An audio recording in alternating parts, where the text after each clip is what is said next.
We all have aspects of ourselves that we prefer to keep hidden, those traits we deem unacceptable or undesirable. In my years of studying Jung, I found his work on the shadow to be profoundly insightful for understanding this inner conflict. Today, I want to share how Jung's wisdom can help you integrate your shadow without losing yourself in the process, and reveal the surprising way Jung believed our rejected traits actually hold the key to our wholeness. Many of us struggle with the darker aspects of our personality, the parts we've been taught to suppress or deny. Jung observed that these rejected traits don't simply disappear. They form what he called the shadow, a hidden aspect of the unconscious. I've seen in my own research of Jung's case studies how this shadow can manifest as self-sabotage, projection onto others, or a general feeling of unease. Jung understood that ignoring the shadow only gives it more power, leading to destructive patterns and a sense of alienation from our true selves. It's crucial to address this now because the unexamined shadow can undermine our relationships, career, and overall well-being. Jung believed that the shadow is not inherently evil, but rather a repository of all the qualities we've disowned, both negative and positive. In my exploration of Jung's work, I've found that the shadow often contains untapped potential, creativity, and vitality.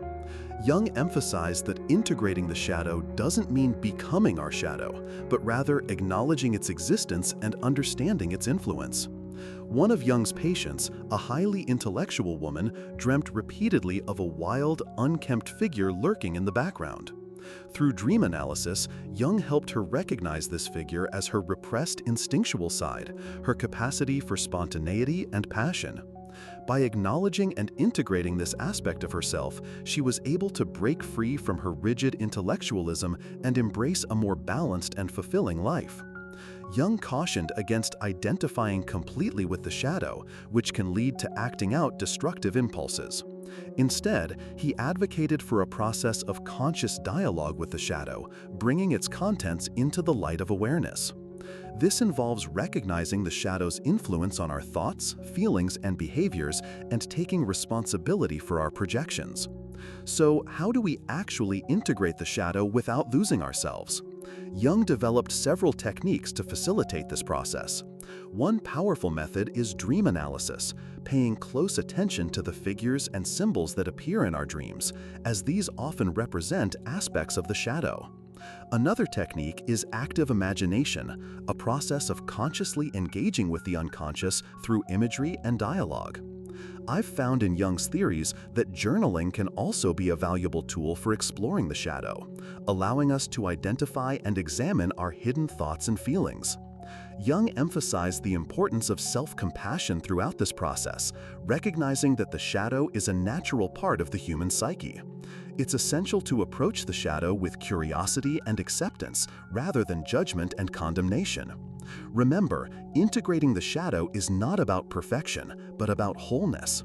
It's about embracing the full spectrum of our being, both light and dark. In essence, Jung's wisdom teaches us that the shadow is not something to be feared, but rather a source of untapped potential and a pathway to greater self-understanding.